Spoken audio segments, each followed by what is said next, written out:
ao mês, entendeu? Isso é um ganho expressivo. Você imagina, você tem um imóvel de 400 mil te gerando R$ 4.000 mensais. Sim. Entendeu? E, pessoal, esqueci de me apresentar, né, no início. Me chamo Fernanda, eu sou engenheiro civil, e isso que o Álvaro está falando é aquele famoso clichê, né? Quem compra terra não erra. Exatamente. Porque para a gente que é da engenharia, a gente tá cansado de saber que o melhor investimento que tem é lote, é casa, apartamento, porque além de você conseguir vender depois, se não quiser ficar lá, é uma coisa que pode ficar para sua família, pode ficar de herança, pode ficar, igual você disse, você põe para alugar no Airbnb, aquilo ali te gera uma renda mensal. Então, o consórcio é um investimento excelente, eu mesmo tenho vários, depois quero até conversar mais aí com o Álvaro sobre isso. E aproveitando o gancho que ele falou um pouco do INSS, sobre essa crise, né, do INSS, como você acha que o consórcio é um excelente investimento para quem quer se proteger na aposentadoria? Então vamos lá. Eu vou usar do quadro só para te mostrar um raciocínio. Eu acho que ele é bem lógico, vai responder um pouco vai responder a sua pergunta e depois eu completo. Eu já fiz aqui antes para não tomar muito seu tempo. Tá aqui. Então vamos lá. Vamos supor que a pessoa tem R$ 1.300 para investir mensalmente.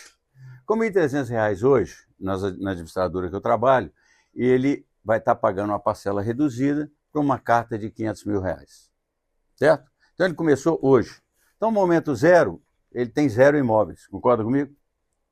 Há uma média de 5 anos, ele naturalmente vai ser contemplado. Ele sendo contemplado, o que ele faz? Ele compra um imóvel.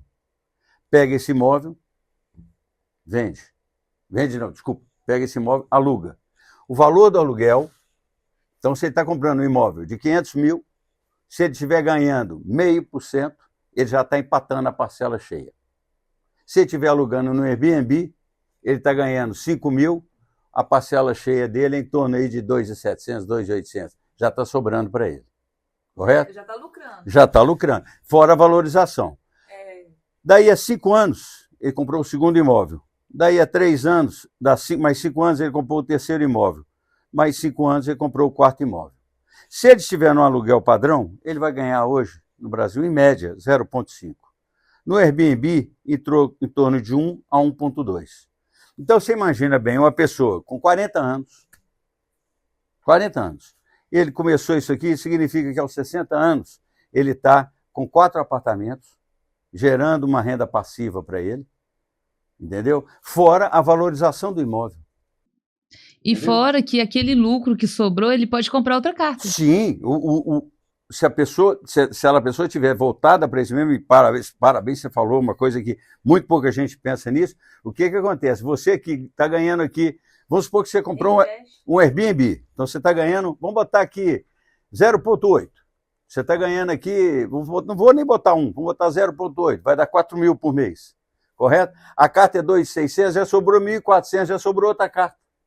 Você começa outra carta de 500, fora que você começou aqui, porque essa aqui sobrou. Então, se em vez de abrir uma, você abre 2 cartas. Você aumenta, você diminui a periodicidade e aumenta o número de apartamentos. Maravilhoso, né, esse esquema. Você quer complementar com alguma coisa, Ivan, sobre essa... Não, o Álvaro foi didático na apresentação, foi direto. Acho que eu uso sempre uma frase que é o seguinte: nosso papel, né, Álvaro, é muito desmistificar a construção de patrimônio. Porque se você perguntar para alguém que tem 20 anos de idade e viveu pouco a vida, e você perguntar, cara, como que você tem 4 imóveis aí ao longo da vida, e essa não é a realidade do brasileiro, Sim. Esse cara não vai ter resposta. Por quê? Ele vai falar, impossível, eu preciso ser muito rico. Porque o que ele imagina? Eu vou financiar com 20 anos, termino de pagar com 50, Pô, mas como que eu vou ter mais? Só se eu ganhar muito dinheiro. A verdade é essa.